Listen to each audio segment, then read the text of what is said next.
Kuchaman city. ये है मेरा कुचामन, राजस्थान की है शान। शिक्षा की फील्ड में कमाया बहुत नाम, बच्चे करते टॉप, बढ़ाते सबका मान। ये है स्टूडेंट्स की सिटी, शिक्षा नगरी इसका नाम। मेरा कुचामन सारे इंडिया में top, struggle hard work and positive thoughts. शेर यहाँ रहते शेरों का ये शहर, आजमाओ तो जरा आके देखो मिलकर। मेरा कुचामन शिक्षा नगरी, मेरा कुचामन बांधे पगड़ी, मेरा कुचामन करे इम्प्रेस। एक बार आओ तो पधारो हमारे देश। मेरा कुचामन 10 on 10, मेरा कुचामन इनोसेंट, मेरा कुचामन देता सक्सेस। एक बार आओ तो पधारो हमारे देश। हमारे देश, हमारे देश, पधारो हमारे देश। हमारे देश, हमारे देश, एक बार आओ तो पधारो हमारे देश। हाँ। राजा जालिम सिंह की कर्मस्थली, हमाशाह हो, सेठ हो, वो अमन पसंद लोगों का शहर, मैं कुचामन बोल रहा हूँ। वैसे हूँ तो मैं सदियों पुराना, पर वर्तमान में मुझे राजस्थान के आधुनिक शहरों की तर्ज पर बसी मॉडर्न सिटी के रूप में भी पहचाना जाने लगा है। मेरी बसावट, मेरी पुरानी हवेलियाँ, मेरे सदियों पुराने बाजार, गलियाँ, चौराहे व परकोटे में बसी बस्तियों के साथ साथ मौजूदा दौर में बनी आवासीय कॉलोनियाँ, गगनचुंबी कॉम्प्लेक्स और बड़ी बड़ी इमारतों में संचालित हो रहे शैक्षणिक संस्थानों का अनोखा संगम है, जो हर किसी को अपनी ओर खींच रहा है। यही वजह है कि जो मेरे यहाँ आ जाता है वो मेरा ही होकर रह जाता है। आप सभी मेरे ही जाए जन्मे हो, जो मेरा नाम देश व दुनिया में रोशन कर रहे हो। आज मैं सिर्फ और सिर्फ आपसे रूबरू हो रहा हूँ। मैं बताऊंगा मेरे बारे में वो सब कुछ जिसके बारे में आप में से ज्यादातर ने तो शायद सुना ही नहीं होगा। मुझे लोग कुचाई, अमन और शिक्षा नगरी जैसे नामों से भी पुकारते हैं। मेरे नाम क्यों पड़े, आज ये भी मैं आपको बताऊंगा। शुरुआत मैं मेरे मस्तक यानी आसमान छूते किले से करना चाहूंगा। जितनी खूबसूरत मेरी बसावट और मेरे भीतर बसे लोग हैं, उतना ही गौरवशाली मेरे किले का इतिहास रहा है। यहीं से मेरे भी वजूद में आने की शुरुआत हुई। सभी जानकार एक मत से ये बात स्वीकार करते हैं कि राजा जालिम सिंह के यहाँ आने से पहले मेरे यहाँ सिर्फ कूंचों का जंगल हुआ करता था। मेरी बसावट से पहले सिर्फ 5-7 घरों की एक ढाणी थी, जिसे कुछ बंदियों की ढाणी भी कहा जाता था। इतिहास में दर्ज पन्नों पर गौर करें तो ये सामने आता है कि ठाकुर जालिम सिंह ने बनखंडी बाबा के आशीर्वाद से इस किले की नींव रखी और मुझे यानी आपके कुचामन को बसाया। जैसे जैसे किले की नींव ऊपर आती गई, राजा जालिम सिंह का प्रभाव भी बढ़ता गया। मेरे किले की एक और खास जानकारी आपको देता चलूं कि शायद बाबा बनखंडी का ही आशीर्वाद रहा होगा कि आज तक इस किले पर कोई हमला नहीं कर पाया। राजा जालिम सिंह के बाद ठाकुर सौभाग सिंह, ठाकुर सूरजमल, ठाकुर शिवनाथ सिंह, ठाकुर रणजीत सिंह, ठाकुर केसरी सिंह, ठाकुर शेर सिंह, ठाकुर नाहर सिंह, राजा हरि सिंह व राजा प्रताप सिंह तक राजवंश चला। कुचामन के अंतिम राजा प्रताप सिंह मां आनंदमयी के परम भक्त थे। राजा प्रताप सिंह ने कुचामन ठिकाने की सारी संपत्ति को मां आनंदमयी के नाम का एक ट्रस्ट बनाकर समर्पित कर दी। ये ट्रस्ट वर्तमान में मेघराज सिंह शेखावत के सक्षम हाथों में है, जो आने वाले दिनों में इस किले को विश्व पर्यटन मानचित्र पर देखने का लक्ष्य लेकर चल रहे हैं। मैं अब आपको बता दूं कि भले ही आप मुझसे सैकड़ों या हजारों किलोमीटर दूर रहते हैं, लेकिन फिर भी आप सभी के दिल में मैं हमेशा बसा रहता हूँ। क्या आप जानते हैं इसकी क्या वजह है? चलिए मैं ही बता देता हूँ। ये शहर किसी एक धर्म, मत या संप्रदाय का नहीं है। मेरी गंगा जमुनी तहजीब ही मेरी सबसे बड़ी पहचान है और इसी वजह से यहाँ के लोगों का अपनापन आपको दूर रहकर भी मुझसे जुड़े रहने का एहसास कराता है। इसी वजह से मुझे कुचाई अमन नाम से भी नवाजा गया है। मेरे यहाँ सदियों पुराना काव्य ऋषि कुंड है, जहाँ काव्य ऋषि ने तपस्या की थी। इसके बाद इस स्थल पर कई और साधकों ने साधना की। वहीं से ये स्थल कुचामन के लोगों के लिए पवित्र धार्मिक स्थल के रूप में पहचान रखने लगा। लोगों के मुताबिक कुंड में पानी कहाँ से आता है, यह आज भी एक रहस्य है। इसी तरह मेरे यहाँ ऊंचे पहाड़ पर स्थित गणेश मंदिर भी कुचामन ही नहीं, आसपास के लोगों के लिए भी श्रद्धा का एक मशहूर स्थल है। यहाँ मदन मोहन जी का मंदिर, नरसिंह मंदिर, शेषनाग जी का मंदिर, चार भुजा मंदिर, नटवर जी का मंदिर, सत्यनारायण ठाकुर जी का मंदिर, रघुनाथ जी का मंदिर, शिव जी का मंदिर जैसे कई प्राचीन मंदिर हैं। तो डीडवाना रोड स्थित शिव मंदिर और कुचामन वैली स्थित साईं मंदिर और नवग्रह मंदिर आज के दौर के बने वे मंदिर हैं जो भक्तों को अपने आराध्य से जोड़ रहे हैं। मेरी गंगा जमनी तहजीब की सबसे बड़ी मिसाल यह भी है कि ज्यादातर प्राचीन मंदिर उन इलाकों में बने हैं जहां मुस्लिम समुदाय बाहुल्य से निवास कर रहा है। आज तक इस शहर में सांप्रदायिक सौहार्द बिगड़ने की नौबत कभी नहीं आई। जब कभी कोई बात भी बिगड़ी तो उस बात को मेरे ही जाए जन्मों ने आपस में मिल बैठकर संभाल लिया। मुस्लिम समुदाय की भी यहाँ 1 दर्जन से अधिक बड़ी मस्जिदें, कौमी एकता का संदेश देने वाली बाबा हैदर अली की दरगाह, जहाँ के लिए ये माना जाता है कि जो यहाँ सच्चे दिल से मांगता है उसकी मुराद जरूर पूरी होती है। पल्टन गेट स्थित मस्जिद में मिर्जा बाबा की दरगाह भी अपनी करामात के लिए मशहूर है। कब्रिस्तान स्थित इस्माइल पीर बाबा, नया पीर बाबा व लहंगा पीर बाबा की दरगाहों के साथ साथ करबला शरीफ जैसे धार्मिक स्थल भी आप कुचामन में देख सकते हैं। हिंदू और मुस्लिम समुदाय के साथ साथ जैन समुदाय के धार्मिक स्थल भी मुझे एक धार्मिक नगरी के रूप में मान्यता देते हैं। मेरे यहाँ जैन समाज के अजमेरी मंदिर व नागौरी मंदिर जैन नसिया पुराने दौर में बने थे, तो डीडवाना रोड स्थित जैन मंदिर अपनी भव्यता का एहसास कराने वाला धार्मिक स्थल है।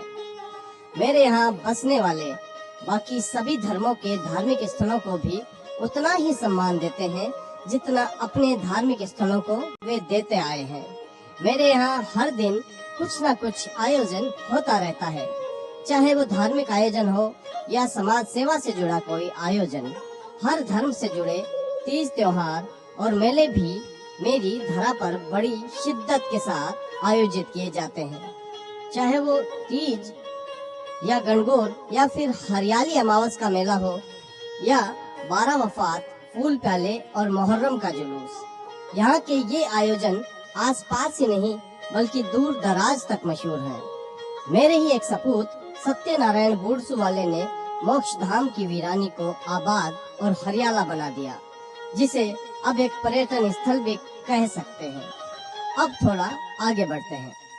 देश की आजादी से पहले मुझे रेलवे स्टेशन की सौगात मिली। उस वक्त तक ये स्टेशन लोगों को शहर से बहुत दूर नजर आता था, लेकिन आज की बात करूं तो मेरा दायरा उस रेलवे स्टेशन के बहुत आगे तक बढ़ गया है। मैं अब कोई गांव या पुराना कुचामन नहीं रहा, अब मैं कुचामन सिटी बन गया हूँ, जहाँ बड़े शहरों की मानिंद फ्लैट, शॉपिंग मॉल और मल्टीप्लेक्स कल्चर अपने पांव पसार चुका है। 1-2 नहीं बल्कि दर्जनों ऐसी इमारतें यहाँ खड़ी हो चुकी है, जैसी इमारतें आप लोग दिल्ली, मुंबई या फिर कोलकाता और बंगलोर जैसे शहरों में देखते रहते हैं। अब मेरे यहाँ रहने वाला हर बाशिंदा बड़े शहरों में होने वाले हर बदलाव को यहाँ भी महसूस करता है। आधुनिकता के मामले में मैं जिले में सिरमौर कहलाता हूँ। आज बड़ी बड़ी आवासीय कॉलोनियाँ, शॉपिंग कॉम्प्लेक्स और बड़ी बड़ी इमारतों में चल रहे शैक्षणिक संस्थान मुझे आसपास के बाकी शहरों से अलहदा पहचान दिला रहे हैं। कुचामन वैली भी एक ऐसा ही नाम है जो तकरीबन 10 साल पहले वजूद में आया था और आज उस इलाके में ऐसी हर सुविधा मौजूद है जैसी सुविधाएं हम मेट्रो सिटी में होने की बात करते हैं।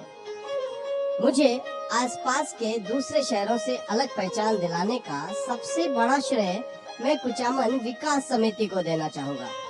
कुचामन विकास समिति की बात करें और आप लोगों की यानी प्रवासियों की बात ना हो, ऐसा कैसे संभव है। विकास समिति ने आप लोगों का ही तो साथ लेकर मेरे विकास की नींव रखी। हर उस काम में आप शरीक हुए। अमन विकास समिति ने पिछले 3 दशक से भी ज्यादा वक्त में कई ऐसे काम किए जिससे न सिर्फ मेरी पहचान अलग बनी, बल्कि मेरे यहाँ रहने वाले लोगों को भी समिति ने यह एहसास दिलाया कि अगर सरकार से उन्हें संसाधन नहीं मिल रहे हैं तो उनके साथ विकास समिति है जो शहर के हर विकास कार्य में उनके साथ है। यही कारण है कि मेरे यहाँ कोई बड़ा उद्योग धंधा फैक्ट्रियाँ नहीं है, उसके बावजूद मैं दिन दुनी रात चौगुनी तरक्की कर रहा हूँ। साल 1978 में कुचामन विकास समिति के गठन के बाद तो मानो इस शहर ने शिक्षा के हब के लिए कमर कस ली थी। बालकृष्ण सारडा इसके प्रथम संस्थापक अध्यक्ष बने। नवगठित विकास समिति पूर्वांचल का गठन कलकत्ता में बंशीधर बियाणी और हनुमान प्रसाद काबरा की अगुवाई में हुआ, जिसके तहत भगवती प्रसाद कालीचरण बानुड़ा ने बानुड़ा शिक्षक केंद्र का निर्माण यहाँ करवाया। इस भवन में आदर्श बाल मंदिर व राजकीय उच्च प्राथमिक विद्यालय का संचालन उस वक्त होने लगा। यह समिति की प्रथम परियोजना थी। इसके बाद कुचामन में एक महाविद्यालय की चाहत बढ़ने लगी। महाविद्यालय निर्माण के लिए धन संग्रह जुटाने के लिए 19 जनवरी 1979 को मुंबई में कल्याण जी आनंद जी नाइट का आयोजन किया गया। बालकृष्ण सारडा के अथक प्रयासों से उस वक्त बस स्टेशन से लगभग 2 किलोमीटर दूर स्टेशन रोड पर 29 बीघा परिसर में कुचामन महाविद्यालय के भवन का निर्माण कराया गया।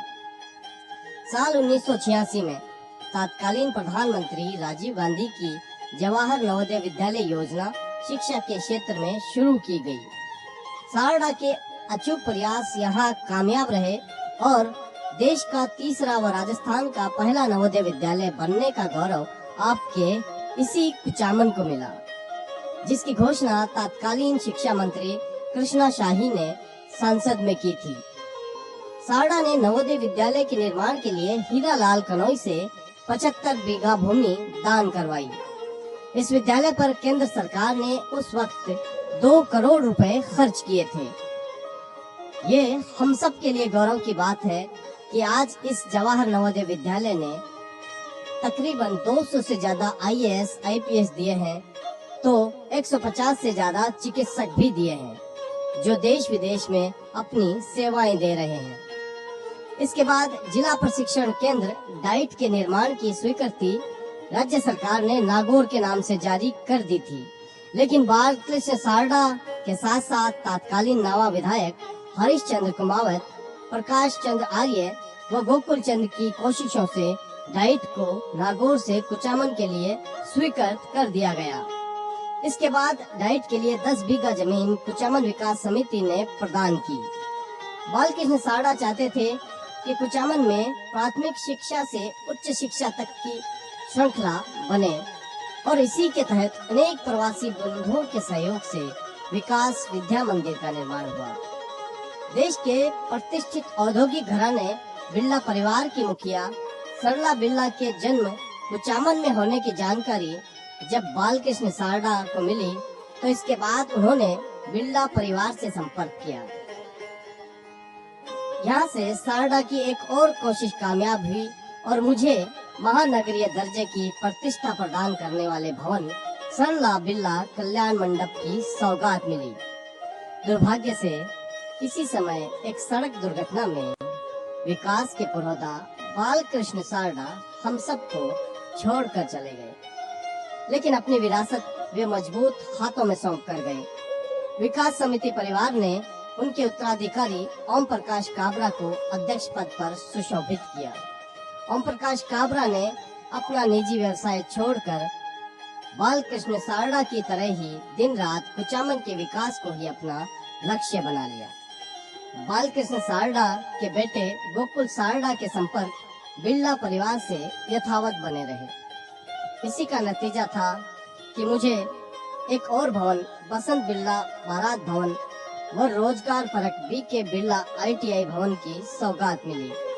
ओम प्रकाश काबरा की अगुवाई में विकास समिति की पूरी टीम के प्रयासों से विकास की गंगा अविरल बहती रही और आपके यानी मेरे सभी प्रवासी बंधुओं ने भी इस गंगा में निर्मल जल निरंतर बहाया, जिसका परिणाम HP Kabra girls college, NL auditorium, BR Kabra महिला B.Ed college, CMB KVS school, लादी देवी मोहनलाल पहाड़िया महिला छात्रावास, हीरालाल मनोहरी देवी विज्ञान कॉलेज, रियावाड़ा मलौत कंप्यूटर कॉलेज, योग भवन, फिजियोथेरेपी सेंटर, होम्योपैथिक अस्पताल, सिटी डिस्पेंसरी और राजकीय अस्पताल में रियावाला नेत्र चिकित्सालय के साथ साथ कोठारी कैंटीन, रामजीवन काबरा रोग निदान केंद्र जैसी स्वयं की संचालित संस्थाओं के अलावा कुचामन क्षेत्र की सभी सरकारी विद्यालयों में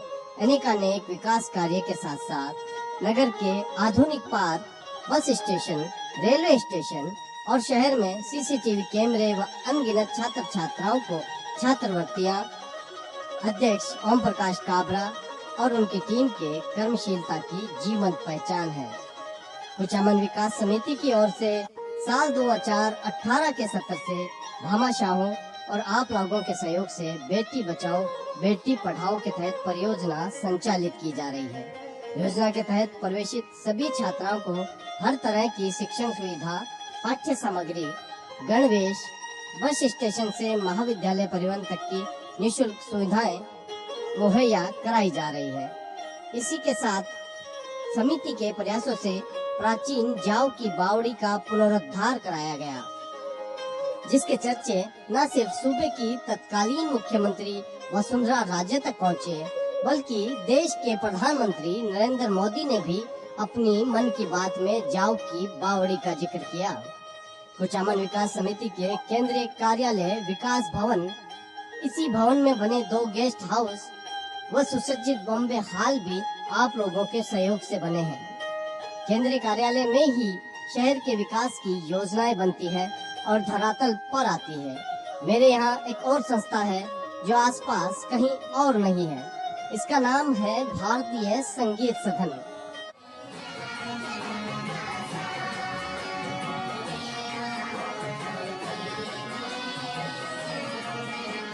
इस संस्था में बीते 5 दशकों से भी ज्यादा वक्त से संगीत के साधक निःशुल्क प्रशिक्षण हासिल कर रहे हैं।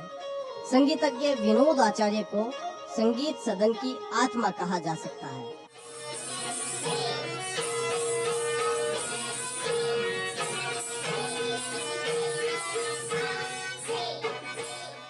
क्योंकि वे ही इस संस्था के साथ निस्वार्थ कई दशकों से जुड़े हैं और उनके जरिए कई साधक संगीत की कई विधाओं में पारंगत होकर देश विदेश में मेरा नाम रोशन कर रहे हैं। कुचामन विकास समिति के कार्यकारी अध्यक्ष नटवरलाल बख्ता शुरू से ही संगीत सदन से जुड़े रहे हैं। उन्होंने इसके लिए अथक प्रयास किए और उसी का नतीजा है कि आज भारतीय संगीत सदन नए भवन में संचालित हो रहा है। अब हम आगे चलते हैं। मेरे यहाँ 1990 के दशक से शिक्षा के क्षेत्र में निजीकरण के बढ़ते दायरे का दौर रहा। उस दौर में शैक्षणिक वातावरण का माहौल बन चुका था। आदर्श बाल मंदिर के वजूद में आने के बाद कुचामन में अनेक निजी विद्यालयों की स्थापना की गई। साल 2000 के बाद टैगोर जैसे बड़े शैक्षणिक ग्रुप के आने के बाद शिक्षा के क्षेत्र में मैं जिले का नेतृत्व करने लगा। आज मेरे यहाँ न सिर्फ नागौर जिले के राजस्थान और राजस्थान के आसपास के राज्यों के 50,000 से ज्यादा विद्यार्थी शिक्षा हासिल कर रहे हैं। यही वजह है कि आपके कुचामन को सूबे में शिक्षा नगरी के रूप में पहचान मिल चुकी है। शिक्षा के साथ डिफेंस और कोचिंग संस्थान भी यहाँ काफी तादाद में संचालित हो रहे हैं। इन संस्थानों ने कुचामन शहर को शिक्षा के क्षेत्र में पूरे प्रदेश में पहली पंक्ति में लाकर खड़ा कर दिया है। शिक्षा के बाद में अब चिकित्सा क्षेत्र की बात करता हूँ। कुचामन में वर्तमान में 200 बेड का सरकारी अस्पताल है, जहाँ की चिकित्सा सुविधाएं पूरे जिले में सबसे बेहतर कहलाती हैं। राजकीय अस्पताल में चिकित्सा सुविधाओं को बेहतर बनाने में विकास समिति ने भी अपना योगदान दिया है। इसके अलावा भी विकास समिति ने चिकित्सा क्षेत्र में कई अलग प्रयास भी किए हैं। इसके अलावा कुचामन क्षेत्र में मशहूर निजी चिकित्सकों के अत्याधुनिक अस्पतालों के कारण आसपास के 50 किलोमीटर के दायरे में सिर्फ आपका शहर कुचामन ही बेहतर चिकित्सा सुविधाएं मुहैया कराने वाला शहर है। तो ये थी आपके शहर कुचामन की दास्तान। ये दास्तान सिर्फ इतनी ही नहीं है। आप जब अगली बार मुझसे मिलेंगे तो मैं आपको अपने बारे में कुछ और ऐसा बताऊंगा जो आपने पहले कभी सुना नहीं होगा। मेरे सभी प्रवासियों को दुआएं कि आप और आपका परिवार कामयाब बने, अपनी मातृभूमि, जिले और राज्य के साथ देश का नाम भी रोशन करें।